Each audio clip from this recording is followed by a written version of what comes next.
waaw ndaje tey bi dafa bokk ci thématique bi campagne sur les violations basées sur le genre donc campagne bi démarré na te je pense que organisation yëpp dañ ci war a jouer seen rôle donc moo tax tey NDI maanaam dalal ay xale yoo xam ne dañu jógee ci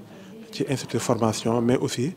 partenaire organisation de la société civile yoo xam ne day liggéey ak ñoom mais aussi des leaders femmes politiques pour waxtaanee mbir mi thématique bi tey bu ñu jàpp mooy leadership féminin politique et sensibilisation sur les violences basées sur le genre dañ ko def pour un peu andi sunu contribution ci campagne bi mais aussi profiter aussi pour sensibiliser informer aussi ndaw yi pour ñu mën a xam lan mooy situation bi actuelle maanaam niveau fu mu toll pour un peu pour ñoom aussi ñu fagaru pour que lii bañ leen dal aussi waxtaan nañu aussi ay recommandations yoo xam joxe nañ ko suñu experts yi pour un peu ñu andi ay saafara maanaam ci mbir mi ñaax nañu aussi góor ñi maanaam ñu dugal seen loxo aussi ci lutte bi combat bi sax laa bëgg mën a wax parce que àgg na niveau boo xam ne c'est très inquiétant bu ñu gisee chiffres yi ñuy joxe ren tey am na ñoo xam ne xamuñu ko woon donc la situation est grave donc ñëpp lañu si war a dugal seen loxo surtout góor ñi.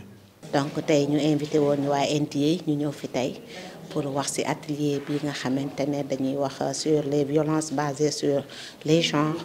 donc violences basées sur les femmes et les filles donc mu doon loo xamante ne ñëpp ñoo ko mettitlu doon loo xamante ne ñëpp a ko dund. bu ma nee ñëpp a ko dund soit yow nga dund ko directement soit nga dund ko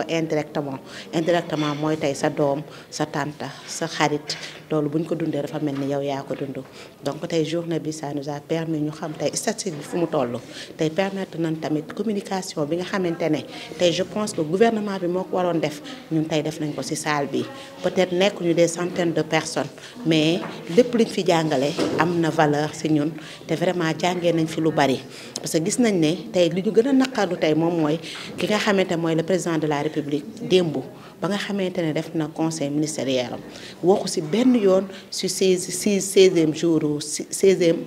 16 jours d'activisme bi nga xamante ne ci lañ nekk depuis le 25 novembre mu jëm le 10 décembre donc je pense que ci ouverture conseil des ministres boobu loolu la war na jiite parce que jigéen dafa am valeur jigéen dafa am gëdd tey ji ci Sénégal fu mu toll tey bu ñu xoolee ñu ko fal mën nañ ne 80% ce sont des femmes parce que jigéen ñi tey ñoom ñoo ay bañkat lañ jigéen ñi tey ji lépp loo xamante ne métti ñoom lañ koy teg donc je pense que maa ngi koy woo ci bi nga xamante ne conseil des ministres bii bu di ñëw incha allah na ci njëkkee te vidéo bi dinaa ko publier fépp foo xamante ne suñu kàttan ak suñu wax mën na faa yegg dina fa yegg ba nga xamante ne gëdd bi ñu war a jox on va pas dire que joxuñu ñu ko mais ñu gën ko yokk parce que fas lu mu gaaw ñu yokk ay yet donc je vous remercie tous merci beaucoup. tey ñu ngi woon fii ci NDI pour mën a def li nga xam ne lii mooy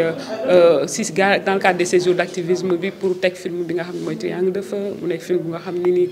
teg nañ ko un peu partout au Sénégal pour mën a sensibiliser sur les questions de violence et de viol yi nga xam ni jigéen ñi ñu ngi koy subir bi ñu ci jógee waxtaan nañ ak ñi ñu fi fekk suñu mbokk si nga xam ne nii mooy situation de violence de femmes qui sont aujourd'hui au Sénégal yi nga xam ni ñu ngi dund jafe-jafe yu metti et ça fait vraiment plaisir ñu mën a échanger waxtaan sottantee xalaat wax ensemble yan mécanisme lañ mën a jël pour dakkal mbir mi ndaxte depuis bi ñu commencé célébrer les 16 jours d'activisme ak léegi ëpp na presque lu ëpp ñaar fukki at ak juróom boobu léegi gisuñu chaque jour dañuy gis ay cas chaque jour dañuy gis ni mbir mi day gën a takkarnaase donc yan mécanisme yan stratégie la ñu war a jël pour mettre fin ces types de violence là waxtaane nañ ko fi et je pense que à la suite de cette rencontre dinañu gis naka la ñu war a def pour mën a dakkal mbir mi donc neexoon na ñëwoon nañ ci le fait que ce Sénégal am na loi buy criminaliser le viol depuis ay années boobu léegi seetlu biñ ci def mooy ni ñu bëggoon ñu appliquer wuñu ko moo tax ñu ngi wax di woo itam ñi nga xam ne ñooy ñu jiite pour ñu gën a mën a def ci rigueur bi war pour que viol mun fi dakk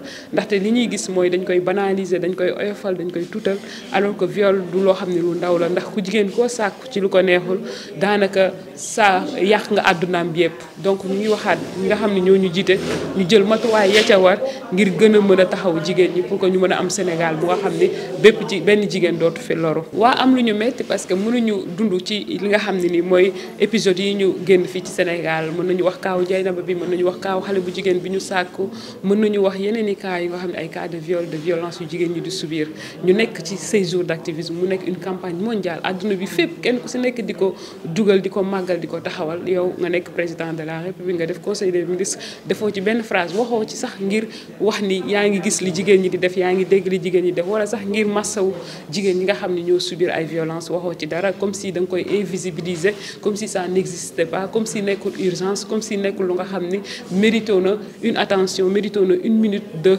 parole donc loolu dañ koy déplorer ça montre que ñu ngi assister à l'invisibilisation des souffrances des femmes dans cette société et c'est juste déplorable et nous interpellons à nos gouvernants et nous espérons aussi que d'ici la fin de cette campagne là bu amatee conseil des ministres ñoom dinañ ci taxaw wax ni sax ni gis nañ wala dégg nañ métti yi jigéen ñi nekkee fii ci Sénégal.